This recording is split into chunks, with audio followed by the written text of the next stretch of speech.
Overflows. Sexual energy and transformation. This word is very common and used, mocked by baser minds and condemned by the elite, yet still nobody can remain unaffected by its influence, its role.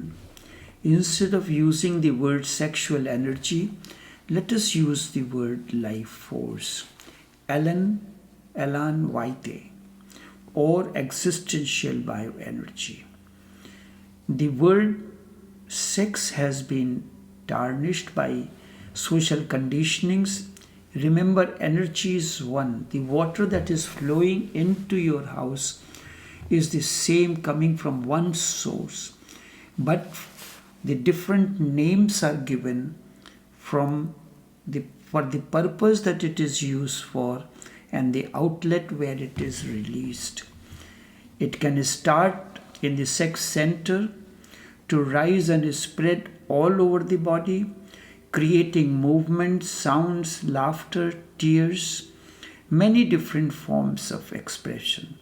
The higher it goes, the less it feels like sex and more it feels like union with existence. All of this can happen even without having sex, and all of this can happen with sex included as well. So sex is not the criteria for this change to happen. The transformation can happen through sex and without sex. Such is the experience of the awakened ones. In meditation, it is without sex, the external sex, as you know.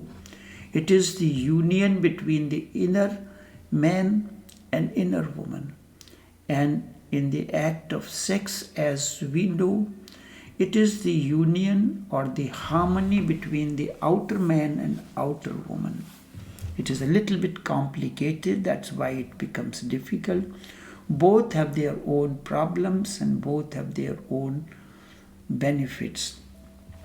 In a philosophical or a spiritual context, sexual energy is often described as a life force or creative energy associated with the body and sexual activity, while energy in general refers to a broader concept of vital force or power. Both can be understood as existential for life and well-being, but sexual energy specifically refers to our capacity for procreation, emotional connection, and pleasure. Sexual energy is another name for your life force. The word sex has become contaminated by the religions. Otherwise, there is nothing wrong in it. It is your very life. Sexual energy is a natural energy. You are born out of it, and something you are born out of it, how you can condemn it? It is your creative energy. When the painter paints, or the poet composes, or the musician plays, or the dancer dances, these are all expressions of your life force. Not only the children are born out of your sexual energy, but everything that man has created on earth has emerged out of this life force, or what you call sexual energy. Sexual energy can have many transformations. At the lowest, it is biological, while at the highest, it is spiritual. It has to be understood that all creative people are highly sexual.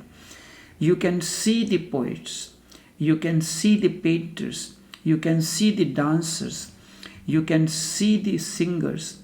All creative people are highly sexual, overflowing the energy, and the same is true about the people whom I call the mystics. Perhaps they are the most sexual people on the earth because they are so full of energy, abundant, overflowing profusely. But sexual power is totally different thing. Sexual power is political. It is using your sex to dominate people. Domination can be done in many ways. Someone dominates because he has money. Next one dominates because he has more physical strength. Still someone dominates because he has more knowledge. Somebody dominates because he is clever enough to befool people and collect their votes, and somebody else dominates through his or her sexual powers. More often it is woman's way to dominate. The woman can dominate because of her sexual appeal, but it is ugly and mean.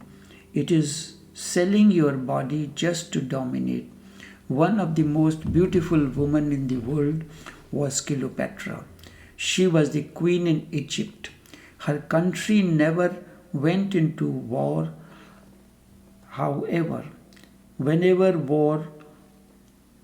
there was an attack, she herself would go and offer her body to the invader, to the leader of the armies, and she had such a beauty that she easily persuaded the general of the army. She seduced the general by giving her body. She was using her power, her sex, her beauty, her charm, and she remained the queen of Egypt without ever taking her armies to fight with anyone. A very strange woman, but all women in different ways, different degrees dominate through their sex energy. They use it as a power. To use sex as a power is to degrade oneself, is to lose one's dignity and self-respect. It is pure prostitution. Using your sexual energy as a profession, selling it as a commodity may give you a certain feeling of power, but you are destroying yourself in your own hands. Sexual energy is not to be used as a political means. Instead, it is your potentiality for spiritual growth. It should be used for the process of transformation. You can become enlightened only because of your sexual energy. I have been searching almost 30 years in all kind of books, strange scriptures from Tibet and Ladakh to China and Japan. India has the greatest number of scriptures in the world, and I have been looking for one thing. Has there ever been any enlightened, important person? There is no incidence recorded anywhere.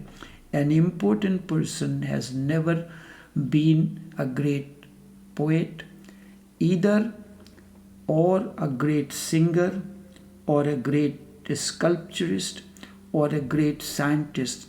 What is the problem with the important person? He has no life force. He has no life force. He is hollow. He cannot create anything, and to create oneself is, as an enlightened being, needs tremendous energy.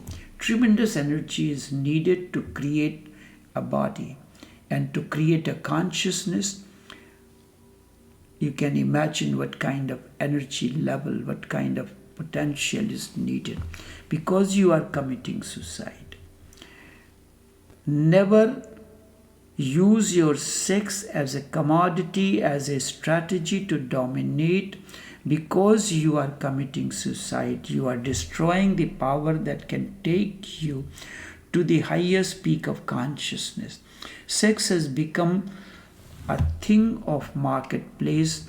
On the other hand, religions have been repressing sexual energy and creating perversions which have culminated in the many dangerous diseases which have no cure. The whole credit goes to the religions, and if they have any sense of being human, then all the churches and all the monasteries and Vatican itself should be turned into hospitals for the people suffering from these ailments. And psychoanalysis is the fragrance of religion, religious suppression. If there was no religion, there would have been no Sigmund Freud, there would have been no Adler, there would have been no Carl Gustav Jung or any other person. They have forced man to live separately from the woman. They have insisted that celibacy is the very foundation of the religious life, but celibacy is unnatural, and anything unnatural cannot be the foundation of religious life. Because celibacy is unnatural and religions have divided man and woman into different monasteries, they have created the situation for many kind of social ills. They are the pioneers of homosexuality, and homosexuality has led to many incurable diseases which cannot be called simply a disease because it does not come in the category of diseases. It is death itself. So on one hand, religions have created perversions, and on the other hand, they insisted on monogamy, which in fact means monotony. That has created the profession of prostitutes. The priest is responsible for all the ills that is happening all around. It is ugly and sick that we have created objects, commodities, things to be completed, to be exploited out of so many beautiful women. Even today, it is not understood exactly what sex is. It need not be repressed because it is your existential bioenergy. It has to be transformed. Certainly, it has to be raised to the highest purity.